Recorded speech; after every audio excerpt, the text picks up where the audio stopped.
Hoy vengo a hablaros de los diferentes suplementos y estrategias que podemos llevar a cabo durante una etapa de definición. Muy buenas, mi nombre es Adrián Díaz Rúa, soy doctor en Fisiología Animal, formulador para la marca de suplementos PIG y docente en la plataforma de AudioFit. Antes de nada, una etapa de definición es aquella en la cual nuestro objetivo es perder la mayor cantidad de grasa posible. Para ello, el único factor imprescindible es generar un déficit calórico. ¿Y qué es un déficit calórico? Pues básicamente comer, ingerir menos calorías de las que nuestro cuerpo necesita para poder mantenerse. La velocidad con la que bajemos de peso va a depender de la magnitud de ese déficit. Cuanto más agresivo sea, cuantas menos calorías consumamos, más rápidamente vamos a bajar de peso. Antes de nada, dejar claro que para perder grasa, lo único necesario es generar un déficit calórico. Sin embargo, cuando empezamos una etapa de definición, lo hacemos con el fin de reducir nuestra grasa corporal, es decir, mejorar nuestra estética y nuestra composición corporal, que el ratio músculo-grasa sea superior al que tenemos cuando iniciamos este proceso. También dejar claro que para obtener los mejores resultados es necesario optimizar al máximo los tres pilares fundamentales, que son la nutrición, el descanso y el entrenamiento. Por un lado, el déficit calórico va a marcar la velocidad a la que bajamos de peso. Entonces, cuanto mayor sea el déficit, cuanto más agresivo sea este, más rápidamente bajaremos de peso. Eso sí, mayor riesgo de perder masa muscular tendremos si hacemos un déficit muy agresivo. Por lo tanto, en función de nuestro contexto y en función de nuestros objetivos, podemos plantear realizar un déficit moderado o un déficit más agresivo para realizar nuestro proceso de definición. E incluso durante la propia etapa de definición, podemos alternar etapas con déficits más agresivos y más moderados que sean más sencillos de llevar para mantener y asegurar la adherencia a la dieta. Mi recomendación es que si no tenéis prisa, hagáis un déficit ligero, porque de esta manera vais a tener menos riesgo de perder masa muscular y os va a ser más sencillo realizar esta definición. Sin embargo, también existen momentos en los cuales puede ser muy útil realizar etapas con un déficit agresivo. De esta manera, lo que haremos será acelerar el proceso. También esto supone dos desventajas. Una, mayor riesgo de perder masa muscular y que cuesta más adherirse a la dieta porque es más restrictiva, y también los entrenamientos nos va a costar más llevarlos a cabo. Por otro lado, en cuanto al entrenamiento, hay varias cosas que debemos tener en cuenta. En primer lugar, va a ser más difícil mantener o mejorar el rendimiento. En segundo lugar, vamos a recuperarnos peor porque tenemos menos calorías de las que nuestro cuerpo necesita. Y en tercer lugar, que el volumen de entrenamiento que debemos realizar va a estar en un rango más estrecho de series. ¿Por qué? Porque el volumen mínimo efectivo va a subir, es decir, la mínima cantidad de entrenamiento que tenemos que realizar va a ser mayor que antes, y el máximo volumen de entrenamiento que podemos soportar, tolerar, va a ser menor. Entonces, ¿qué va a ocurrir? Que se va a estrechar el rango de series o entrenamiento que debemos realizar para no sobreentrenar, y también debemos realizar más series para no perder masa muscular por hacer demasiado poco entrenamiento. Por último, y no menos importante, el descanso. Importa tanto la cantidad de sueño, es decir, las horas que dormimos, como la calidad de este, que esto va a depender de los microdespertares nocturnos, de la profundidad de nuestro sueño, etcétera, etcétera. Y esto, lo recalco, es de vital importancia, porque mismo déficit calórico y mismo peso corporal perdido, una persona que duerma 5 horas va a perder mucha más masa muscular que una persona que duerma 8 horas. Por lo tanto, importa muchísimo la cantidad y calidad de nuestro sueño, tanto para recuperarnos como a la hora de perder grasa. También es importante tener en cuenta que el estrés juega un papel fundamental en nuestra composición corporal. No solo de forma directa, actuando sobre la síntesis proteica, la elevación del cortisol y demás, sino que también lo hace a nivel de apetito, haciendo que tengamos más ganas de comer, más hambre, más gula, que tomemos peores decisiones nutricionales, y también va a afectar esto a nuestro entrenamiento. Por lo tanto, minimizar al máximo el estrés y, de ser necesario, consumir algún adaptógeno que nos pueda ayudar a mitigarlo. Antes de nada, quiero dejar claro que la proteína es el macronutriente que más importancia tiene durante una etapa de definición, puesto que cuando estamos en déficit calórico aumenta la degradación proteica y por lo tanto es necesario consumir más cantidad de proteína con la dieta para minimizar al máximo las posibilidades de perder masa muscular. Por lo que en esta etapa es de vital importancia consumir al menos 2 gramos de proteína por kilogramo de peso corporal. De hecho, en muchos contextos es interesante superar los 2,5 e incluso 3 gramos de proteína por kilogramo de peso, y de esta manera conseguimos dos cosas. En primer lugar, frenar la degradación proteica, es decir, minimizar la pérdida de masa muscular generada por el déficit calórico, y por otro lado, ganar adherencia a la dieta, porque la proteína es el macronutriente más saciante. Y por lo tanto, puesto que la proteína es un macronutriente, cualquier proteína en polvo, ya sea de suero o whey, caseína o cualquier proteína vegetal, la consideraría un alimento y por lo tanto una herramienta para poder llevar o cumplir nuestros requerimientos proteicos diarios. Y sin más dilación, pasamos a los suplementos que podemos emplear durante una etapa de definición. En primer lugar, tenemos la creatina. La creatina es el suplemento con más evidencia y no solo nos va a ayudar en una etapa de superávit energético, todavía más nos va a ayudar en una etapa de definición. ¿Por qué? Pues porque la creatina nos va a ayudar a mantener el rendimiento deportivo, y esto es de vital importancia a la hora de retener masa muscular y por lo tanto hacer el proceso de pérdida de peso más eficiente, obligando a nuestro cuerpo a que lo que pierda sea en mayor medida grasa y de esta manera mejorar nuestra composición corporal.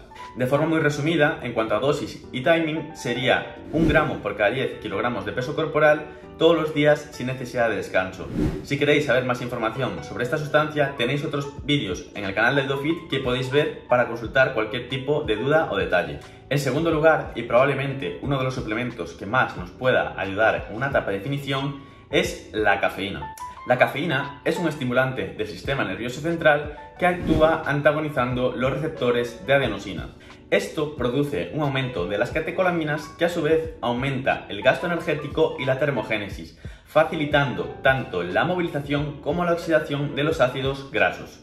Además, la cafeína es una sustancia que ha demostrado aumentar el rendimiento deportivo tanto en actividades aeróbicas como anaeróbicas. Y por otro lado, la cafeína también podría ejercer un pequeño efecto anorexígeno, por lo tanto disminuir levemente nuestro apetito. Eso sí, no todas las personas responden de igual manera. Esto va a depender de tu genética, va a depender de tu sexo, de tu peso corporal y de la tolerancia que tengas a esta sustancia, es decir, de lo habituado que estés a ella.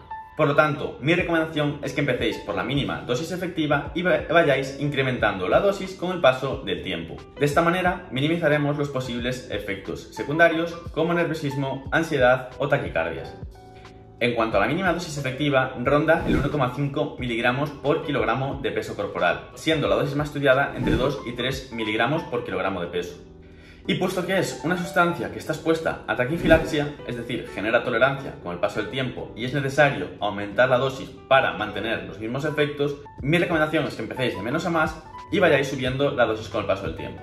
También, en caso de usarla, lo ideal es que repartáis la dosis en varias tomas. De esta manera estaréis expuestos a la cafeína durante mucho más tiempo y por lo tanto optimizaréis los resultados. En segundo lugar, hablaríamos del extracto de té verde. El extracto de té verde contiene una catequina conocida como EGCG, la cual actúa aumentando el gasto energético, la lipólisis y la oxidación de ácidos grasos. Además, ha demostrado favorecer la movilización del riego sanguíneo al tejido adiposo y de esta manera facilitar su movilización. El EGCG, por un lado, promueve el aumento de los niveles de catecolaminas, las cuales estimulan la termogénesis al unirse a los receptores adrenérgicos.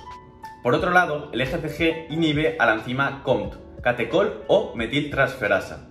Esta es la encargada de degradar la dopamina, la adrenalina y la noradrenalina. En consecuencia, los niveles de catecolaminas permanecen más elevados y por más tiempo. Por otro lado, también podría ayudarnos a perder grasa impidiendo la absorción de algunos macronutrientes. Por ejemplo, impidiendo la absorción de algunos carbohidratos al inhibir la actividad enzimática de la amilasa, la glucosidasa o los transportadores intestinales de glucosa dependientes del sodio. También podría impedir la absorción de una pequeña cantidad de grasas inhibiendo la lipasa pancreática. Y por último, podría ayudarnos disminuyendo levemente el apetito. El EGCG es una sustancia que tiene un efecto sinérgico con la cafeína y por lo tanto sería muy interesante su combinación. En caso de combinarlos, la dosis efectiva sería alrededor de 400 o 500 miligramos de GCG junto a 100-200 miligramos de cafeína. Si deseamos emplear esta sustancia de forma aislada, podemos incrementar la dosis hasta unos 800 miligramos de GCG. En tercer lugar, tenemos la pesinefrina. La pesinefrina es un alcaloide que se encuentra de forma natural en la fruta naranja amarga, Citrus aurantium. Actúa principalmente sobre los receptores adrenérgicos, concretamente los de tipo beta. De esta manera produce un aumento de la lipólisis y de la termogénesis. Además, la pesinefrina ha demostrado que podría disminuir el apetito. Como siempre digo, es recomendable empezar por la mínima dosis efectiva, que podría ser entre 30 o 50 miligramos de pesinefrina. Y de ahí podemos aumentar la dosis hasta 1 miligramo por kilogramo de peso corporal en función de si la tomamos de forma aislada o en combinación con cafeína. Otros suplementos que podemos emplear con menos evidencia o con menor magnitud del efecto, esto quiere decir que tienen un efecto menor, son por ejemplo la L-carnitina, el extracto de alubia blanca o el chitosan. La L-carnitina es una molécula cuya función es transportar los ácidos grasos hacia el interior de las mitocondrias, que es el órgano celular donde se oxidan para producir energía. El problema de la L-carnitina es que para que pueda entrar dentro de las mitocondrias requiere un transportador específico que es dependiente de la insulina. Y por lo tanto necesitamos aumentar nuestros niveles de insulina para poder almacenarla de forma óptima. Para ello tenemos varias opciones. Opción 1. Consumir la L-carnitina junto a una cantidad de carbohidratos de rápida asimilación suficientes. Esto sería entre 60 y 90 gramos de carbohidratos netos. Opción 2. Utilizar la L-carnitina de forma inyectada. Opción 3. Utilizar insulina de forma exógena. Si no vamos a emplearla de ninguna de estas tres formas, es mejor que no utilicemos este suplemento, porque apenas nos va a producir ningún beneficio. Al menos a nivel de pérdida de grasa. Quizás pueda ser interesante a nivel de perfil lipídico, a nivel de rendimiento deportivo o a nivel de marcadores de daño muscular. En todo caso, si vais a emplearla, mi recomendación es que utilicéis entre 2 y 4 gramos diarios junto a comidas altas en hidratos de carbono, al menos 60 gramos de carbohidratos netos, y en caso de que no hagáis ese tipo de comidas de forma diaria, utilizarla en los días que tengáis una mayor cantidad de carbohidratos, ya sean días de carga, refeeds o en la comida que más alta en hidratos tengáis del día. En siguiente lugar tenemos el extracto de alubia blanca. Este suplemento actúa inhibiendo unas enzimas que se encargan de la digestión de los carbohidratos, concretamente de diferentes almidones. Por lo tanto, nos puede ayudar a evitar absorber cierta cantidad de calorías proveniente de estos. ¿Cómo? Pues básicamente al inhibir la glucosidasa y la amilasa, cierta cantidad de almidones no se metabolizan y por lo tanto se excretarían con las heces. Si vais a hacer uso de este suplemento, mi recomendación es que consumáis entre 800 y 1000 miligramos de extracto de alubia blanca junto con las principales comidas que contengan carbohidratos de tipo almidón. Si una comida no contiene almidones, mi recomendación es que no lo consumáis, porque no os va a aportar absolutamente nada. En siguiente lugar tenemos el chitosan o quitosano, el cual es un tipo de fibra que se obtiene principalmente a través del caparazón de los crustáceos. Su mecanismo de actuación es bastante simple, se une a los ácidos grasos y de esta manera reduce su absorción en el tracto gastrointestinal.